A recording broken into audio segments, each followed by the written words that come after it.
off on me. Yeah, you love being anonymous. Yeah, I do. And as you go through life, you find that that becomes less so and less possible. And then you look at seeking anonymity by hiding. But were you always shy? Were you always away from, you didn't want to not meet people, you didn't want the arc lights on you? I think so, because when I was in school, etc., you wanted to be part of the school and not the rich man's son or the chairman's son, or have a big car take you home while your classmates went by bus or smaller cars.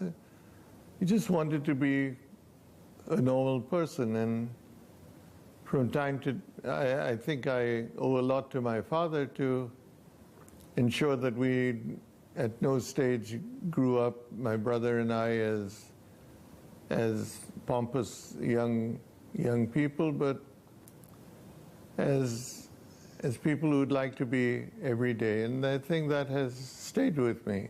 I want to come back to the city you were born in, Bombay. What was it like growing up? And I know the personal trauma you went through on 26/11. What went through your mind on that evening? I remember you rushed to the Taj to see what was happening. What went through your mind? And it must have broken your heart to a great extent. Well, to me, it started by one of my colleagues, Noshi Sunaula, telephoning me and he's saying that there's some shooting at the Taj. So I called the Taj and nobody replied from the switchboard. As things turned out, I was not allowed into the lobby. The police came and they pushed everybody out. And Krishna Kumar was standing on the footpath outside. I was partly there, partly home, watching on television. And it became very clear in a couple of hours that it was not a gang fight or an underworld thing. It was some form of attack by terrorists or by enemies of the state. The next morning, the government rang me to say it was all over. I, in fact, issued a TV statement that morning saying it was all over, and it was not. It went on for 3 days. Yeah. By that time, everyone knew what it was. It was an attack by the enemy of the state. And my take on that was that whatever happened, we were under siege in this hotel, that we would, whatever they did, we would rebuild the hotel, the city would stand up and not fall down. And there was a tremendous galvanizing of the citizens of Bombay, something that made everybody very proud of the way everybody stepped up to play a role. Nobody walked away from the situation as it stood. And you felt a great sense of pride that you were a part of this great city with citizens who were not running away from what we did. And I remember you were particularly grieved at the loss of so many people, including people who were working at the Taj at that time. Yes. I want to come back to a larger national picture. You've seen prime ministers, you've seen governments at work at the state level, at the international level. India is at an exciting time, at an exciting place. What are your views about Narendra Modi? First of all, let me just say I've known Mr. Modi when he was the Chief Minister of Gujarat. I turned to him when we had to change factories from Singur in West Bengal to Gujarat.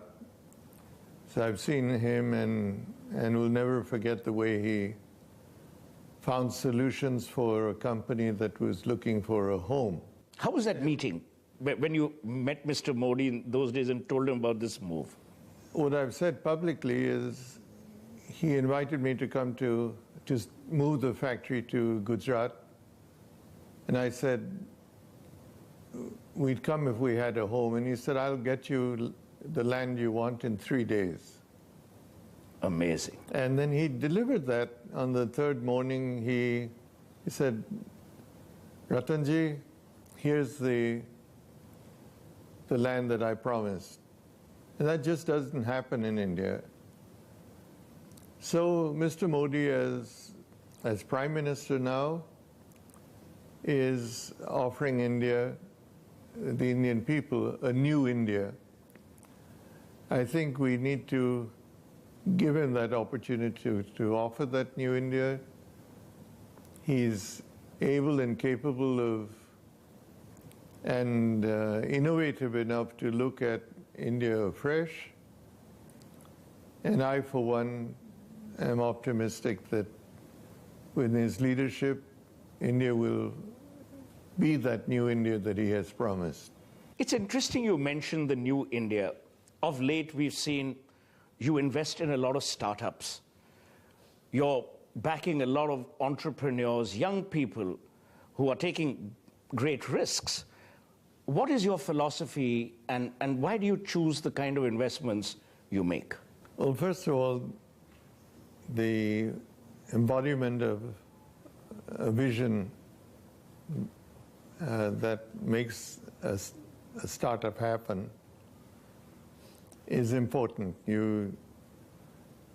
I'm not going to invest in a business that I have no interest in. So the business or the vision of that startup is important first.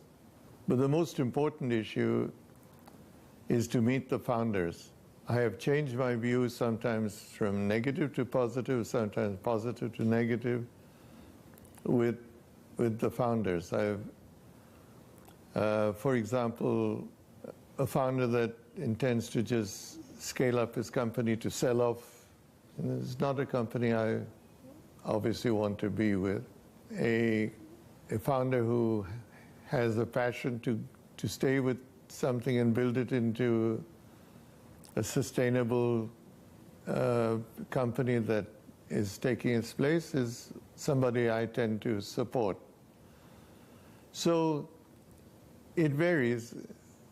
When I was chairman, I couldn't take this kind of view because somewhere or the other it would be conflicting with something that Tatas were doing. Now as a free person, it's invigorating to do this, and I'm meeting a lot of young people who one day will be leaders of their industry, and it's nice to interact with them. But I don't think you'll ever be free in a sense. I'm sure Chandra would comes to you, seeks your advice, seeks your views. He too needs a mentor. So, which brings me to a very interesting point. You've done so much, from flying planes to running conglomerates to sitting on international boards. What's the one thing that continues to drive you to this day? That's a difficult question to answer because you get driven by some fire within yourself. You don't necessarily know what it is. It could be the people who lead an organization. It could be the passion with which somebody is pursuing what he wants to do. It may be taking the side of the downtrodden because he's being picked at. It varies from time to time, but there's an issue of wanting to make a difference. And if you can help make that happen, that consumes you and provides you with the motivation to go forward. I feel that the group is in very able hands with Chandra. If you were to send out a message to these young people who are watching the program today, what would that be?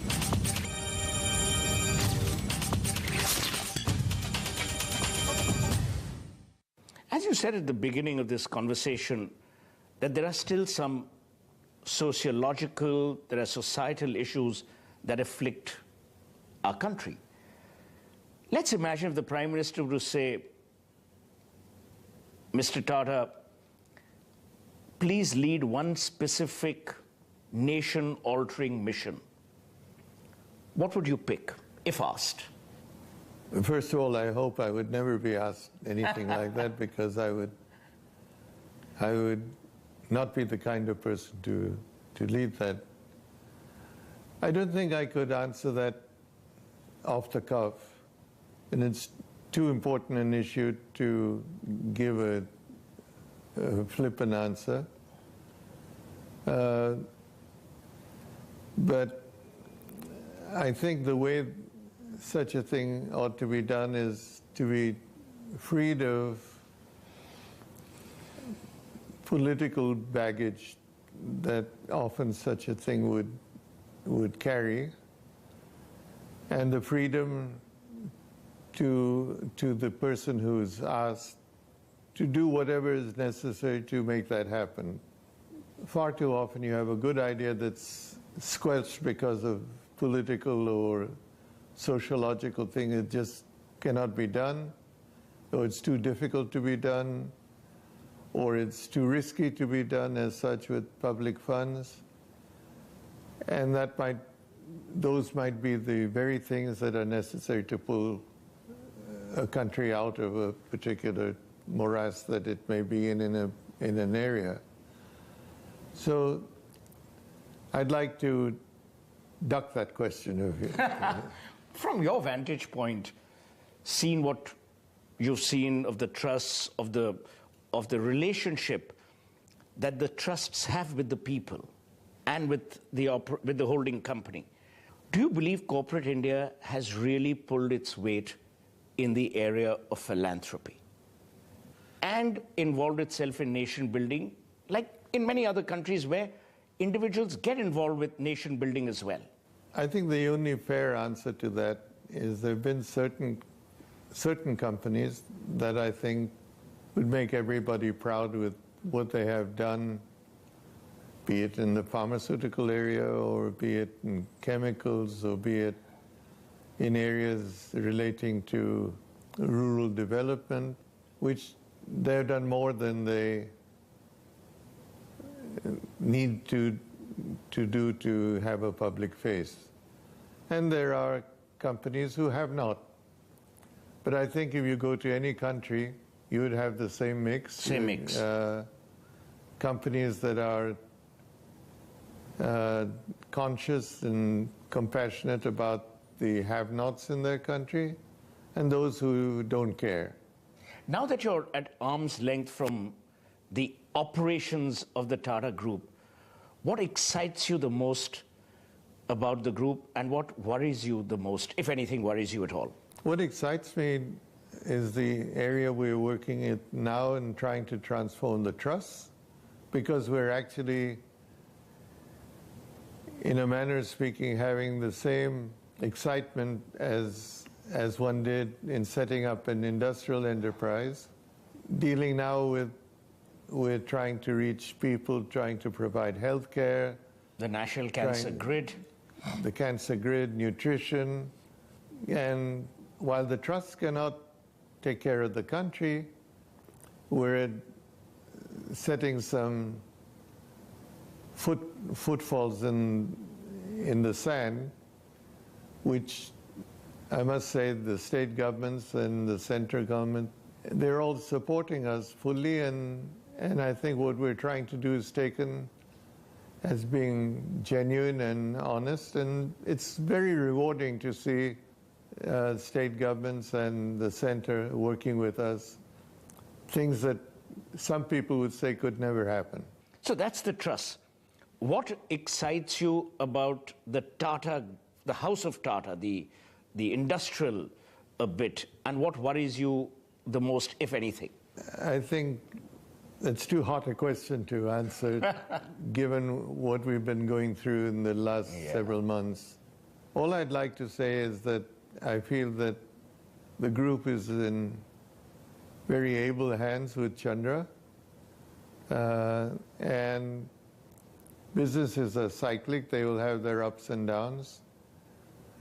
We have been a group that has worked with companies when they're in peril and brought them up.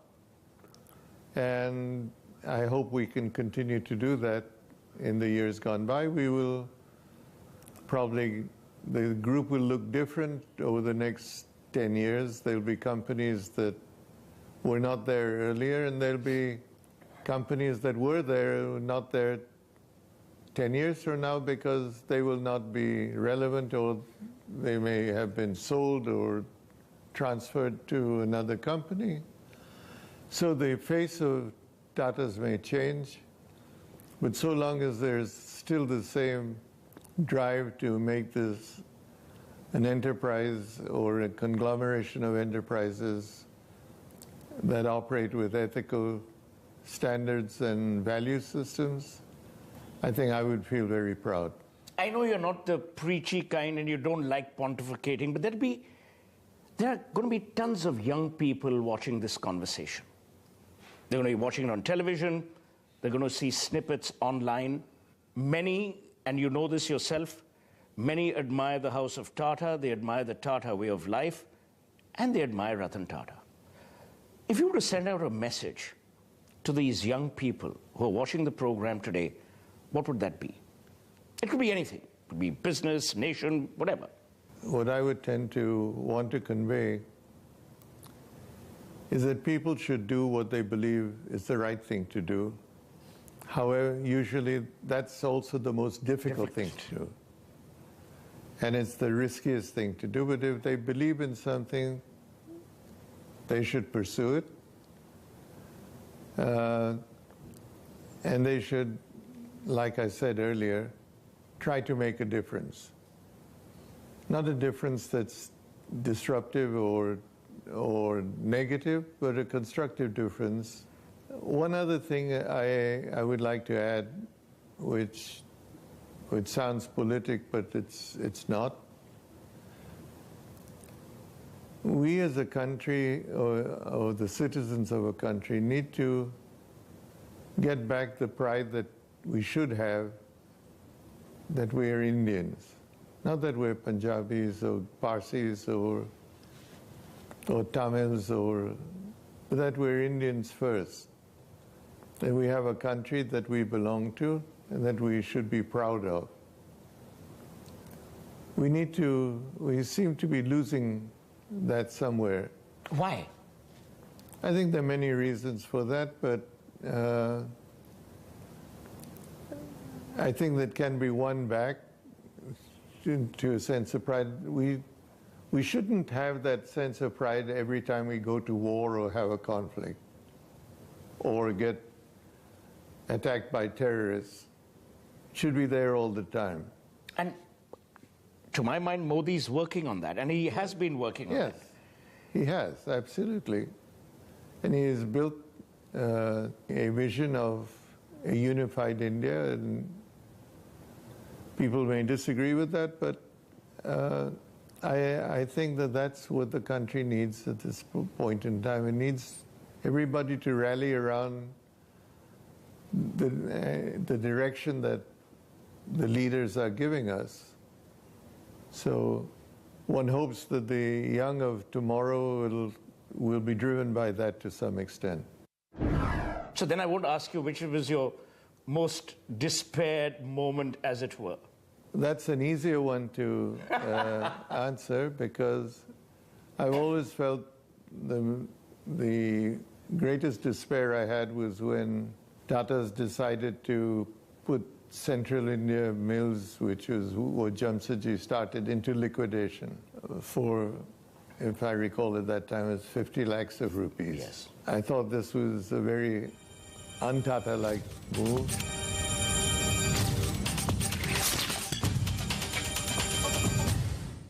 At your sprightly age, you still have multifarious hobbies, from tinkering and driving cars to flying planes to reading to architecture. Do you think in many ways this cross-functionality shaped you? That's for someone else to say. Right? But what do you feel? I think you can't just have one interest. You need to be able to jump. So I think I've been fortunate in having those interests. I failed in some ways. When I retired, I said I would relearn the piano. I haven't done that. But you used to play the piano at one time? Long, long ago. And I actually started relearning the piano. I got a very able piano teacher to come and teach me, but other things overtook my ability to be consistent. And on the piano, I had one real problem. I found I couldn't relate my left hand to do something different from my right hand. It became Alignment. a frustrating issue, and I think that sort of waned my urge to do what would give me many hours of joy. When you look back at this life, biggest achievement to your mind? What would you define as your biggest achievement? I really wouldn't be able to define that. There have been many moments which make one feel a sense of great satisfaction, and there have been a few times when it's almost despair. So then I won't ask you which was your most despaired moment, as it were. That's an easier one to answer, because I've always felt the greatest despair I had was when Tatas decided to put Central India Mills, which was what Jamsetji started, into liquidation for, if I recall at that time, it was 50 lakhs of rupees. Yes. I thought this was a very un-Tata-like move, but it was done, and many people went out of work. I saw the misery that it caused. Blue-collared workers got taken care of by the government, but the officers of the company really suffered, and that's remained in my heart as something that was a moment of despair. Mr. Tata, you've sat on international boards, you continue to, you've been feted by governments, nations, admired a lot. Who do you admire? Two people that, apart from Jayadi, whom I have mentioned, who I admire greatly and sort of oscillates between being a family member and a mentor and a businessman I admire, two people not connected with me have been inspirational to me and have had a profound impression on what I've done and how I've done it, have been Dr. Amar Bose, who developed Bose speakers, the Bose Corporation. He and I enjoyed a friendship that was very close and was very personal, because he opened his company to me. We spent hours and hours together and discussed various things. In fact, I knew more about the Bose Corporation than most people might have done.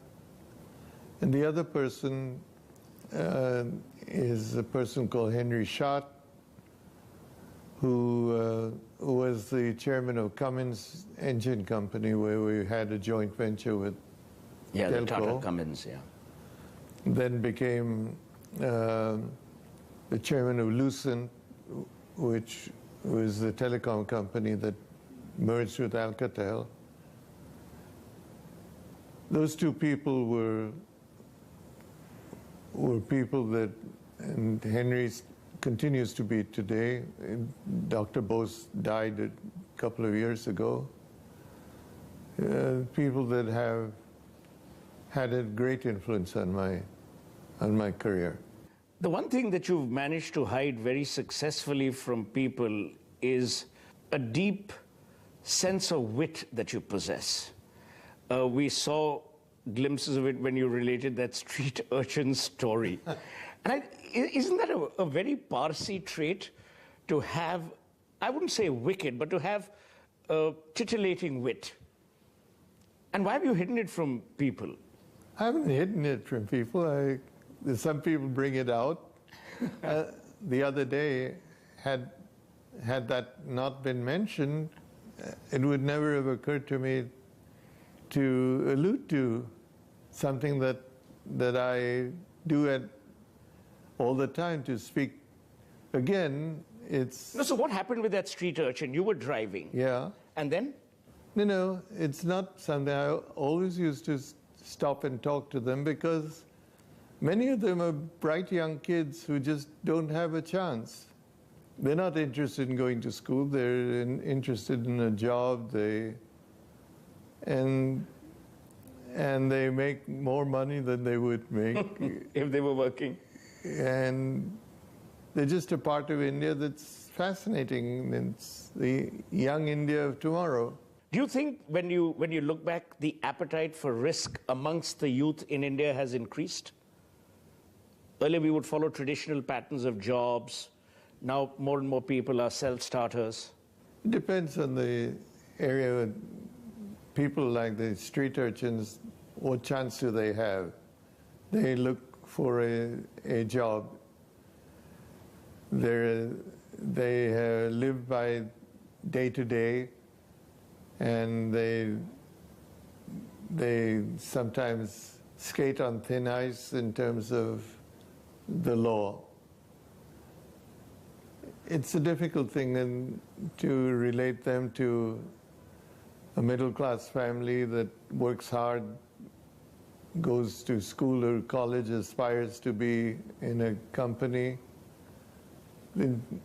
The wants are different, the aspirations are different, but all of them put together would make a tremendously entrepreneurial India. So last two questions. Next year, and I know you don't like anniversaries, but next year, the House of Tata will turn 150. That's a significant milestone for any industrial group, especially, in young, vibrant democracies like ours. What are your thoughts about that? Well, I'm very happy to see that we've held together for that period of time. And many companies disintegrate in that kind of period, or are just a tombstone. And I think we should do everything we can to preserve it and to continue that.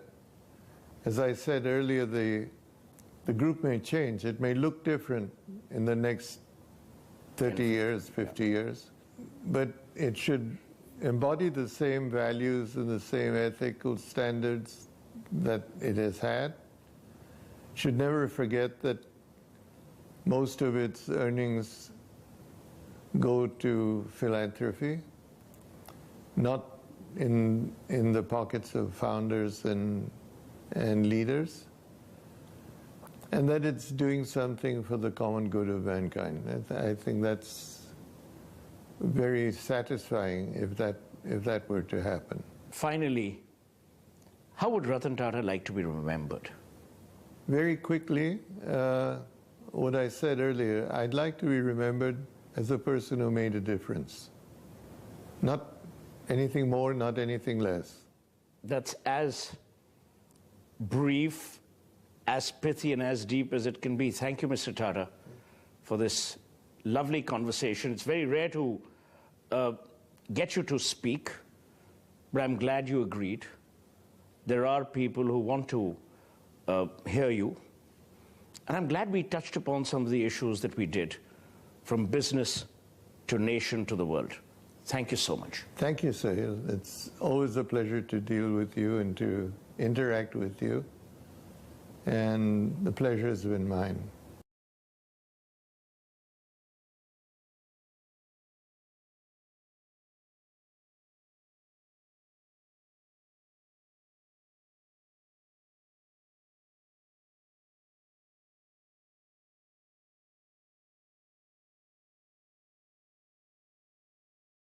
Please subscribe and don't forget to press the bell icon to get notified whenever we upload a new video.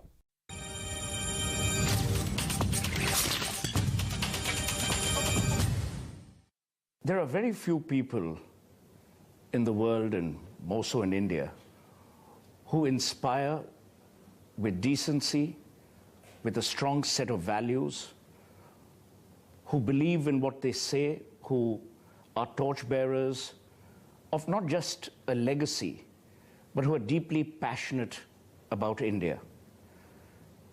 Even fewer are from the world of business.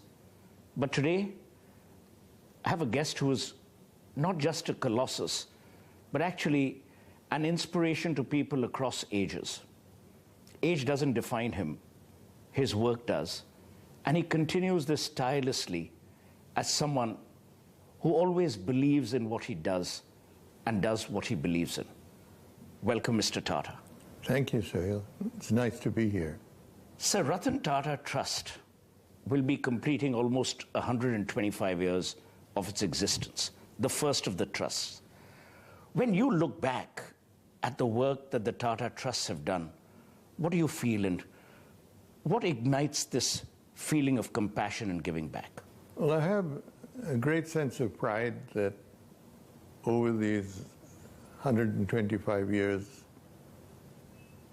Sir Ratan Tata left his legacy to the philanthropic causes, followed by his brother, when Sir Dorab Tata, when he passed away, did exactly the same.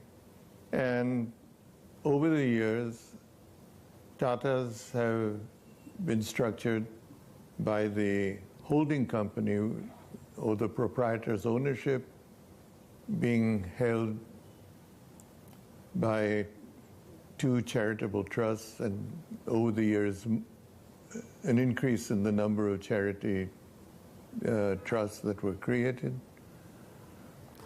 to work on the disparities that one found in the country, at that time a colonial country, and to work for the common good of the common man. This was a different thing. It set up cancer hospitals, schools, and institutions of that nature. It had also dealt heavily in terms of individual hardships. So through the years, the trusts have dealt with individual hardships. They have given scholarships to students. We've had past presidents of India who have been scholars of those Tata scholarships. We have created institutions which stand today, like the Indian Institute of Science, which the trust did not actually set up. Jamsetji Tata set that up. But there's an interesting anecdote there, right, between Swami Vivekananda, the conversation that Jamsetji Tata had with Swami Vivekananda aboard a ship. I don't specifically know about that conversation, but they met each other and were inspired by each other. I know that. So over the years, the trusts have focused on either creating institutions that serve the common good, like cancer hospitals, etc., and institutions of learning, some international and some domestic, and causes which were said to be for the common good. What is refreshing is that the holding company for the whole Tata Group, which Jamsetji Tata set up, that 66% or at that time more, 85% of its income, dividend outflow became income to the trust for the common good of the Indian citizen and foreign causes. But when you, I mean, as you rightly said, at that time there was no need, there was no mandate. Today we have CSR, much abused as it is a phrase. But what do you think went through the minds of the founders when they set this up, and especially transferring their value in Tata Sons to the trusts? Well, I think it was a different view of ownership. Mr. J.R.D. Tata often used to refer to Tatas as being the trustees of the people. The Tata family could have become tremendously wealthy by having distributorships, partnerships, etc. in the businesses. But most of the businesses, whether it was steel, whether it was power, or institutions, were set up as institutions for the country. So Jamshedji Tata could just as well have dedicated Tata Steel to the nation or dedicated Tata Power to the nation. They belong to the shareholders and to the people. Personal ownership and personal wealth happened when it happened, but was never the criteria for these companies to be established. So it was natural that he did leave his ownership to his two sons, and then his two sons, who had no children, left them in charitable trusts as beneficiaries of the companies that they held. So it was a refreshing change that gave way to ownership in an industry not being for the beneficial interest of A or B or C, but for the better good of humanity.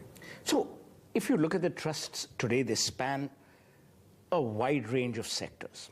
And there's a certain stress that you've laid on technology being a great intervention in some of the applications. Where do you believe the transformation of the trusts actually began, and why? Well, you know, if you look at India through the years, the needs of India have changed.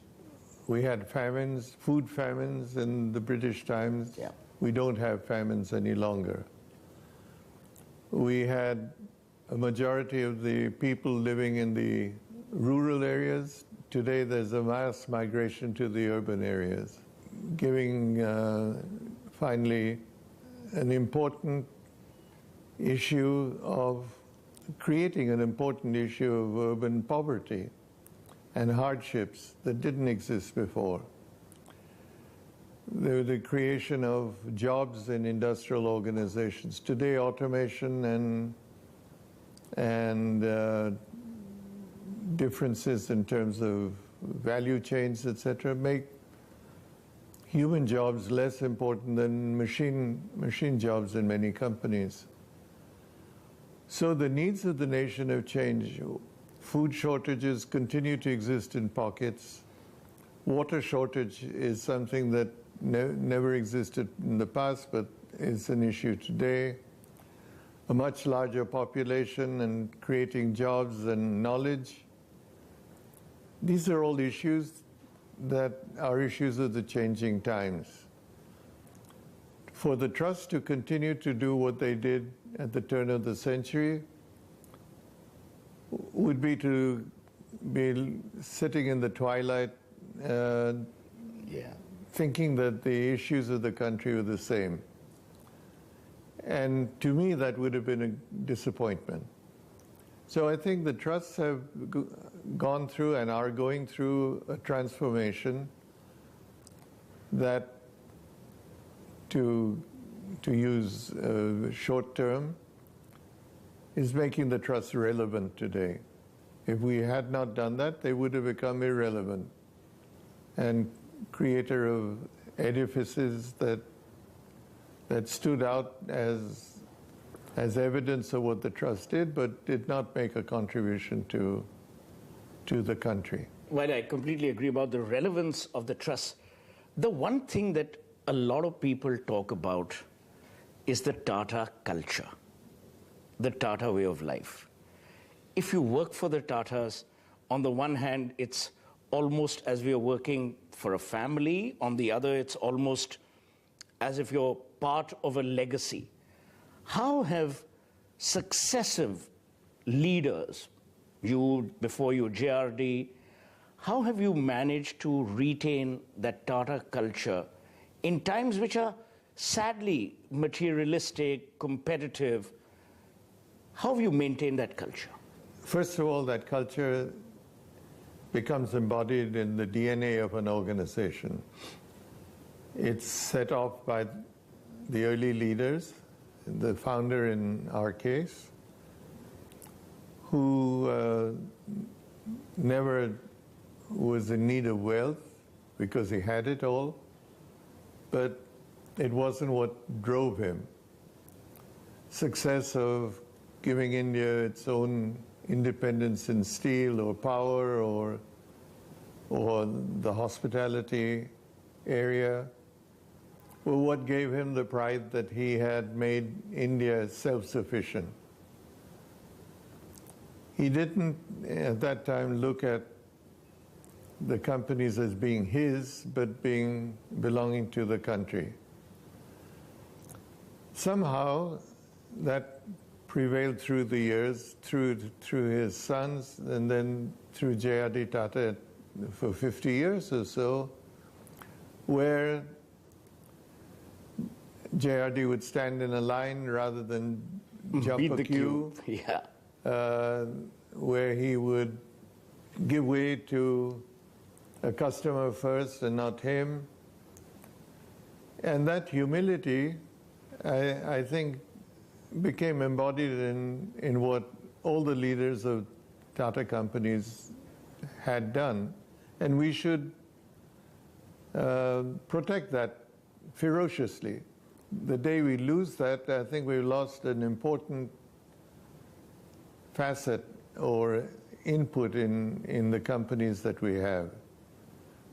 And the day we decide to cheat, the day we decide to do something that holds something for us and not for the customer, I think we will have lost a very, very important asset.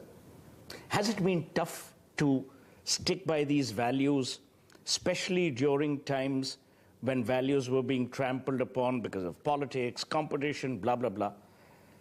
Were there times that you often felt that, thank God, we are not the shortcut Tatas? Because you could have taken that shortcut. Yes, I'd be lying if I said there weren't moments when those issues came up and those decisions had to be made. Happily, at every time, boards stood together and leadership stood together in saying that's not what we do. We, over the years, on occasion, have suffered as a result of that. But on the whole, I think we have,